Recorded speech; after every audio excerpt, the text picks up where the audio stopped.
In a quiet village nestled at the edge of a thick forest, there lived a boy named Eli. He wasn't remarkable in any traditional sense. He didn't come from a wealthy family. He had no special powers or noble blood. He worked with his father in the fields during the day, and read stories by candlelight at night. But Eli had something most others lacked, an unshakable sense of wonder. Every night, after the day's labor, he would sit beneath the old willow tree on the hill and gaze at the distant tower that rose above the dark trees. It stood far off in the forbidden glen, a place no villager dared enter. The tower had always been there, tall, gray, and hauntingly beautiful. The villagers believed it was cursed, haunted by spirits or guarded by beasts. No one approached it, but to Eli, it was the most mysterious thing in the world. From time to time, he thought he saw movement in its highest window, like a flicker of silk or the faint outline of a person.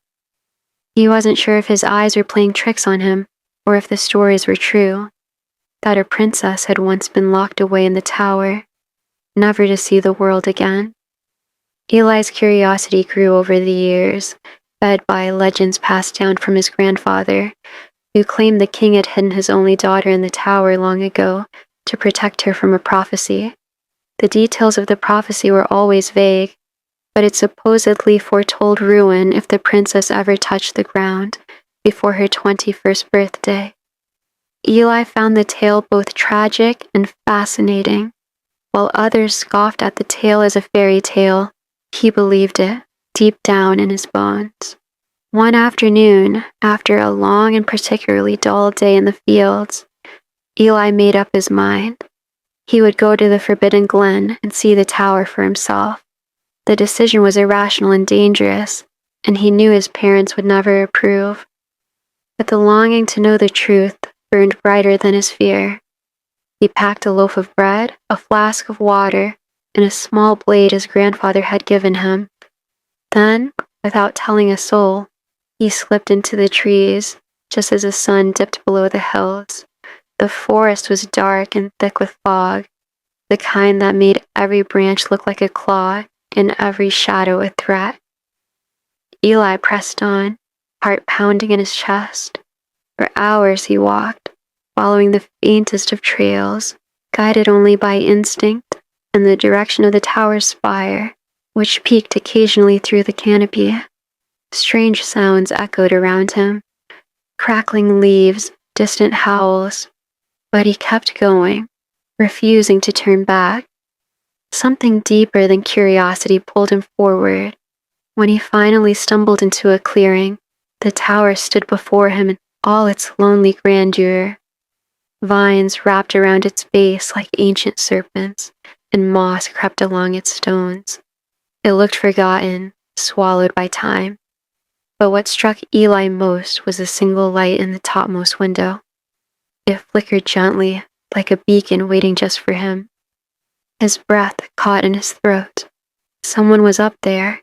He hadn't imagined it. The legends were true. As night fell, Eli sat at the base of the tower, staring up at the glowing window. He didn't know what he would do next, or how he would even reach the top. But for the first time in his life, he felt like he was standing at the edge of something far greater than himself. And he just knew, that this was only the beginning. Eli woke with a jolt the next morning, stiff and cold from sleeping on the damp ground beneath the tower. The birds were chirping above, and morning light filtered through the dense canopy surrounding the clearing. The tower loomed above him, just as silent and mysterious as before. He shielded his eyes from the sun and looked up, searching the highest window. The light was gone now, replaced by open shutters, and a slow, curling breeze that caught a curtain and revealed a figure, just for a moment. It was a girl. She had golden hair that shimmered in the sunlight and pale skin that seemed untouched by the outside world. She was staring down at him, not with fear or anger, but with something like curiosity. Eli stood up, brushing leaves off his tunic. He raised a hand, uncertain what else to do, and to his amazement, the girl raised her hand in return. They stood like that for several long seconds, two strangers connected by nothing more than a glance and a silent gesture. Then she disappeared from view. Eli's heart sank. He took a cautious step forward and circled the base of the tower, running his fingers along the smooth stone. There were no doors, no ladders, and no signs of any entry. The tower was truly sealed. His eyes roamed upward. It was too tall to climb without rope or tools, and even then, there were no handholds for most of its height. Still, he wasn't ready to give up. He circled it again, looking for anything that might help him reach her. By late afternoon, he had found a narrow crevice in the stone, where vines had grown thick and twisted like a natural ladder. It didn't reach the top, not even close, but it led to a small window 2 stories up. It was something. He tested the vines and found them stronger than expected. With a deep breath, Eli began to climb. The effort took all his strength. His hands scraped against rough bark, and his arms burned with the strain. But slowly, steadily, he reached the window. It was open, and beyond it, a narrow ledge offered him rest. Inside the tower, the air was cool and scented with lavender and dust. He didn't dare step in further, but he called out softly, "Hello? Can you hear me?" There was no reply, only silence. Then, like the whisper of silk on stone, he heard a soft voice echoing from above. "Who are you?" Eli froze. He craned his neck, looking up into the shadows of the spiral stairway that wound around the inner wall. The voice was delicate and cautious, but it wasn't angry. "My name is Eli," he called back louder this time. "I come from the village beyond the forest. I've seen your light for years, and I had to know if you were real." There was a long pause. Then the girl answered, "I am, but you shouldn't have come. It's dangerous here. You're not supposed to be in the glen." Eli clung to the ledge just outside the narrow window, his arms trembling with exhaustion and his hands scratched from climbing. The forest canopy shifted far below, and the tower's walls loomed high above him, impossibly tall and unwelcoming. Yet none of it mattered. Not the fear, not the danger, because he had heard her voice. It had been soft, like the first breath of wind before a storm, and he found himself holding still, almost reverent. "Who are you?" she had asked, the question drifting down like a forgotten melody. "My name is Eli," he replied, his voice echoing off the stone.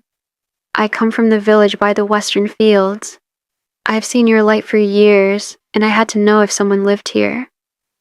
There was a moment of silence, broken only by the whisper of leaves below, and the faint creak of old vines swaying on the tower's surface.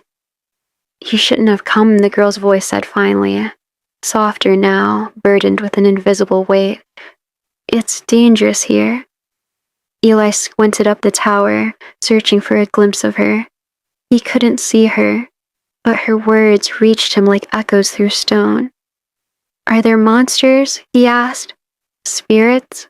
A wicked king with swords and soldiers?" He grinned to himself, trying to lighten the air, but her response was unexpected, quiet, fragile, and sincere. "Number, it's not the forest, it's me." The smile slid from Eli's face. He pressed closer to the window, his voice gentler now. "You?" She hesitated. "There's a curse on me," she said. "They say, if I ever touch the ground, something terrible will happen. The kingdom will fall, cities will burn. That's what the prophecy said." Eli leaned against the stone frame, trying to make sense of it all. "But that's just a story," he said. "Legends get twisted over time. People believe them because they're afraid." The girl laughed, but it was bitter, hollow. "Tell that to my father. He believed it so much he sealed me in this tower before I could even walk." Eli felt a pang in his chest. All his life he had imagined this tower as a place of mystery, even beauty, but now he saw it for what it truly was: a prison. A cage built not with chains but with fear. "Have you ever seen the world?" he asked quietly. "The river past the hills, the fireflies over the fields at dusk?" She paused before answering. "Only through the window. I've never set foot outside. The first time I saw rain, I cried. I thought the sky was weeping for me." Her words wrapped around him, pulling at something deep inside. She didn't just live in a tower. She had been born into loneliness. Eli looked up again. "What's your name?" he asked. For a moment, she didn't answer. Then came the soft reply. "Lyra, my name is Lyra." Eli let the name roll off his tongue. It was beautiful, like something pulled from the stars. "Lyra," he repeated.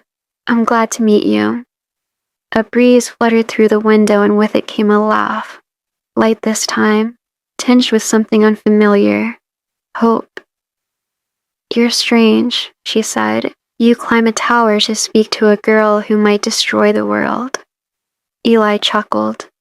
"Well, I figured if you were going to destroy the world, you might at least be interesting to talk to." The two of them lingered in silence after that, but it was a comfortable kind, the kind that only comes when two souls recognize each other, even through stone and shadow. Eli finally said, "I'll come back tomorrow. I'll find a way to climb higher next time. Maybe I could even see you properly." He didn't know how, but he felt the truth in his words. Something in him had shifted. The mystery was no longer just the tower. It was her, and she was worth climbing for. "All right," Lyra said, her voice barely above a whisper. "Tomorrow, then." Eli smiled as he began his slow descent.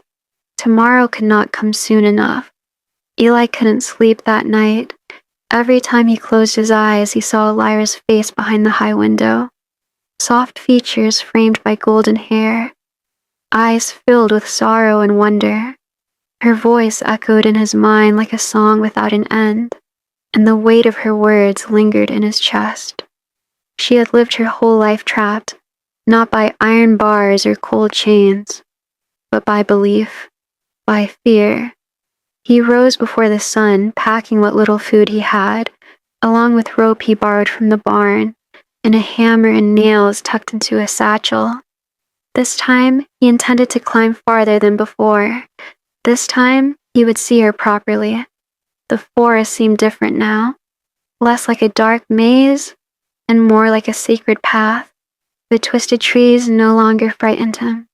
The howls that had once made his heart race now sounded like background noise to a much greater purpose.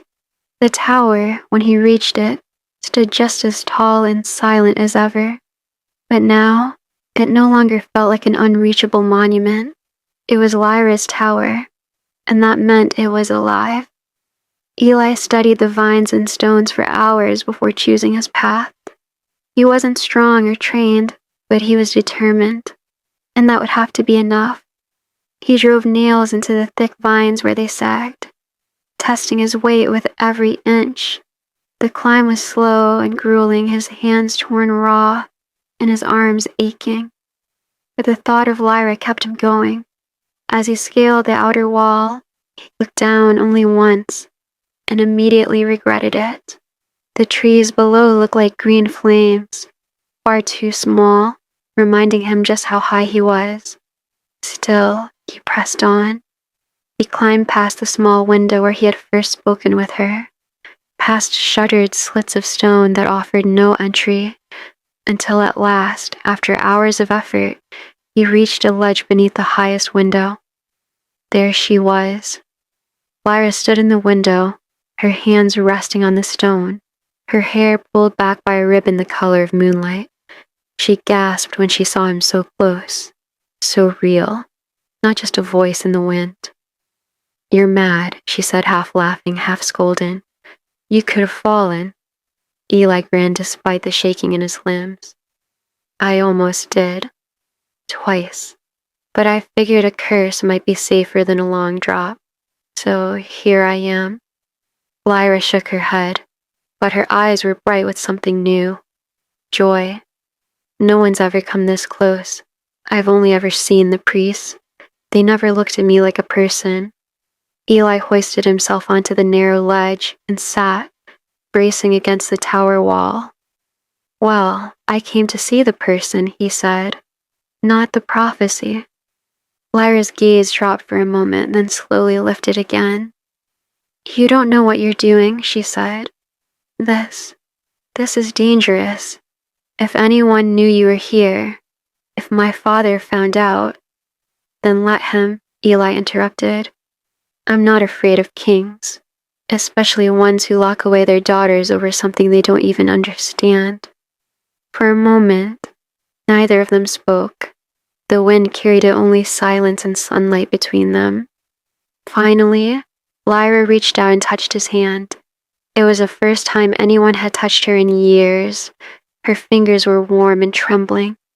Eli looked down at her hand in his and realized just how heavy loneliness could be. Not a single word was needed in that moment. Her touch said it all. Thank you for climbing, for seeing me, for not being afraid. The two sat together on the ledge, their hands joined between stone and sky, the sun dipping low behind the tower, painting the world in gold. As dusk fell and shadows lengthened, Eli knew he couldn't stay the night. It was too dangerous, and he had no shelter. But he also knew he'd be back. He had tasted the truth of the tower, and it was not cursed stone or ancient prophecy. It was a girl with a voice like wind chimes and eyes like fireflies. A girl who had been hidden from the world, but not forgotten. I'll come again tomorrow, he promised, his voice a low whisper as he prepared to climb back down. And the day after that, until I find a way to bring you down. Lyra didn't protest this time. She only nodded and whispered, I'll be waiting. Eli returned every day. At dawn, he would leave the village with food hidden in his satchel, climb through the forest until he reached the glen, and begin the long, dangerous ascent. Each time, he refined his path, adding planks where vines sagged, carving small footholds with his knife. The forest began to welcome him in its quiet, rustling way. Birds no longer scattered when he passed. The wind didn't howl the same, and each day, at the top of the climb, Lyra waited for him at the window, a little closer each time. They sat on the ledge together, fingers brushing, laughter growing freer, silences warmer. The days blurred into one another like brushstrokes on a canvas. Eli brought her things from the outside world, flowers, feathers, a mirror polished from river stones. Lyra showed him parts of the tower, letting him peer inside the chamber where she had grown up. It was beautiful in its own way, with shelves of old books, a harp by the window, and a bed carved from dark wood. But it was also lonely, eerily still, untouched for years by another soul. There were cobwebs in the corners, and some books had never been opened. It's a prison with pretty walls, Lyra said once, her voice quiet. I stopped pretending otherwise a long time ago. One afternoon, as golden light spilled across the floor, Eli asked what he had long been wondering. Do you believe the curse is real? Lyra was quiet for a long time. I used to, she said at last. When I was younger, I'd cry myself to sleep, believing I was dangerous, that the world would burn if I ever left. But now, she looked at him, eyes shimmering. Now, I think they were just afraid of me, of what I might be. Eli nodded, his brow furrowed. They feared something they didn't understand, so they locked it away. He reached over, brushing a curl from her face. But you're not a curse, Lyra. You're the first real thing I've ever known. Later that evening, when clouds gathered and thunder rumbled in the distance, Lyra brought Eli deeper into the tower for shelter. They climbed the spiral stairs, worn smooth by her footsteps over the years. At the top was a locked wooden door. She hesitated, then drew a silver key from a chain around her neck and opened it. "This is the only room I've never entered," she said. "My mother's. She died before I was born. My father sealed it and said I wasn't to touch it." Eli looked at her. "Why now?" She hesitated, then said, "Because you're here, and because I'm tired of being afraid." Inside was a room frozen in time. Dust coated every surface, and an old scent of roses lingered in the air. There were paintings on the wall, one of a woman with Lyra's same golden hair, her hands resting over a cradle. Letters lay in drawers, wrapped in silk ribbons. Eli watched as Lyra moved through the room, her fingers brushing the desk, the mirror, the embroidered pillow on the bed. "She wasn't afraid," Lyra said, her voice distant. "I can feel it. She wanted me to live, not hide." One letter, sealed with red wax, had been addressed to Lyra. It had never been delivered. Her hands trembled as she opened it and began to read. Tears rolled down her cheeks by the time she finished. "She didn't believe in the curse either," she whispered. "She thought I'd be strong enough to break it. She begged my father to give me a chance." Eli reached out, pulling her close. Her head rested on his shoulder, and the storm outside began to rage, wind howling against the windows like ghosts trying to get in. "Then we'll break it," he said, "together." Lyra nodded, and in that moment something shifted, not just between them, but in the very air of the tower. The dust felt lighter, the walls seemed less cold. As the storm roared and lightning struck across the valley, Eli looked out the highest window and saw the world waiting, drenched in rain, wrapped in shadow, but still alive. "One day," he whispered, "you're going to walk out of here." Lyra turned toward him, the wind lifting her hair like golden flames. "Not one day," she said, "soon."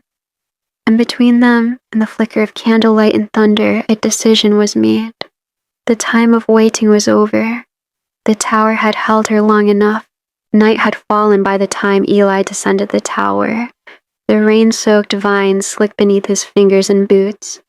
The storm had passed, but its voice still echoed through the valleys in soft thunder, like the world holding its breath. His mind raced with thoughts of Lyra's mother's letter, the revelation that the curse may have been nothing more than fear wrapped in prophecy. But more than that, there was the fire in Lyra's eyes when she said soon. She was no longer waiting for freedom. She was ready to take it, and Eli would be there beside her when she did. But down in the village, things were beginning to shift. Whispers had started, rumors of a boy disappearing into the woods each day, of someone seen climbing the tower in the distance. An old hunter claimed he saw movement near the cursed spire, and the blacksmith's wife told the baker she'd dreamed of fire and ruin. Word spread fast, and fear spread faster. By the end of the week, the village priest had ridden north to the king's court, with tales of forbidden climbs, and of the boy who dared approach the girl of ruin. And so the king stirred in his cold hall of stone, and he remembered the daughter he had sealed away. The next day, Eli returned to the tower as always, but this time with a sick feeling in his gut. The wind was still, the forest too quiet. Lyra greeted him with a smile, but her eyes were distant. She had felt it too. Something had changed. "My birds have stopped singing," she said, stepping back from the window. "They always nest near the roof. Today, they're gone." Eli looked at her and then up toward the sky. "Someone knows," he whispered. "Someone's watching." Lyra nodded, stepping away from the opening. "We don't have much time, do we?" she asked. "No," he said, "but enough." They spent the day making preparations. Lyra, who had never stepped foot outside, showed Eli a hidden trapdoor beneath her bed. It led to a winding tunnel, crumbling and forgotten, that spiraled downward through the stone. It was built during the tower's construction, she explained, brushing dust from the ancient stones. A secret passage in case of siege. My father sealed it, but I found it years ago. I was too afraid to try it alone. Eli inspected the path by lantern light, noting every weak step, every branch. It leads out into the forest, Lyra said. I think we could use it. If you come back tomorrow, we'll go together. But that night, Eli didn't make it home. As he reached the edge of the forest, a net snapped tight around him. Thick ropes laced with hooks. He fought wildly, but hands grabbed him from all sides. Men in black cloaks and iron armor, silent and cold. One of them bore the king's crest, a roaring lion with wings. Eli shouted, cursed, tried to explain, but they gagged him and dragged him toward the village. A royal guard stood waiting in the square, mounted and stern. The boy has trespassed into cursed lands, the man declared. He shall be questioned at dawn, then punished. From the tower, Lyra felt something crack. She stood by the window, waiting long past sunset, her hands clutching the stone so tightly her knuckles turned white. When the moon rose high and no figure climbed from the trees, she knew something had gone wrong. She turned from the window, her jaw set, her eyes blazing. No more waiting, no more wondering. Tomorrow, she whispered, I'm coming down. She stepped toward the old trap door, gathered her things, and knelt in the candlelight with her mother's letter pressed to her chest. If the world must break, she said, let it break, for love. The village was quiet under the early dawn sky, but it was a silence born of fear, not peace. The villagers stood in clusters, watching from behind doors and drawn curtains as the royal soldiers prepared the square. Torches had been lit, their flames flickering against the gray stones. Eli stood tied to a wooden post, wrists bound, eyes swollen from lack of sleep. They had questioned him all night, asking about the tower, about Lyra, about what he had seen. When he spoke of her kindness, of her loneliness, they only laughed. You speak of her like she's human, one had said. She's not. She's a curse and flesh. Eli stood tall despite the bruises, his mind still clear. He knew Lyra would come. He had told her to wait, to run if anything happened. But he also knew her better now. She wasn't going to wait. She had been trapped her entire life. She wouldn't sit still again. He closed his eyes and tried to imagine her now, standing in the tunnel beneath the tower, her hand on the stone, the candlelight dancing in her hair. He could almost hear her voice, calm and fierce. If the world must break, let it break for love. Lyra moved through the tunnel like a ghost. Her heart pounded in her chest. Her steps were steady. She had wrapped herself in a cloak of deep blue, her mother's letter folded into her pocket, and her father's key looped around her neck. The underground air was damp and cold, but she pressed on, lantern in hand, shadows racing across the stone. When she reached the tunnel's end, she paused. A wooden door lay before her, heavy and sealed from the outside. She braced herself, then kicked at it again and again, until the old wood cracked and light poured through. And then, for the first time in her life, her foot touched the earth. The forest held its breath. The sky didn't shatter. The ground didn't quake. No fire rained from above. Lyra stood in a clearing of green, the sun spilling through the trees, birds singing in quiet wonder. Her breath caught in her throat, tears stinging her eyes. It's just earth, she whispered. I'm not a curse. I never was. She began running, through the trees, across the rocks and moss, past streams and roots. The world opened to her with every step, and with every breath, she felt stronger, faster, braver. She knew where the village was. and she knew who waited for her there. By mid-morning, the square was filled with soldiers. The royal advisor had arrived, cloaked in red and gold, flanked by armored guards. A carriage bearing the king's emblem had pulled in near the chapel, and the villagers whispered of royal judgment. The advisor stepped forward. "This boy has committed treason," he declared. "He has defied royal law and threatened the fragile balance of our world by disturbing the cursed tower." Eli opened his mouth to speak, but was struck across the face. "Silence," a guard barked. "You'll speak only when your execution is done." Then came the sound that silenced them all.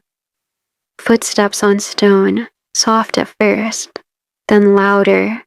From the path leading into the square, Lyra appeared. Her cloak billowed behind her and the light seemed to follow her like a banner. She stood before them, proud and tall, her golden hair shining like a flame in the wind. The soldiers stepped back. The villagers gasped. The advisor's mouth fell open. "No," he whispered, "this is impossible. She walked the earth. The curse." Lyra raised her chin. "There is never a curse," she said, "only fear. You locked me away because you were too afraid to see who I might become."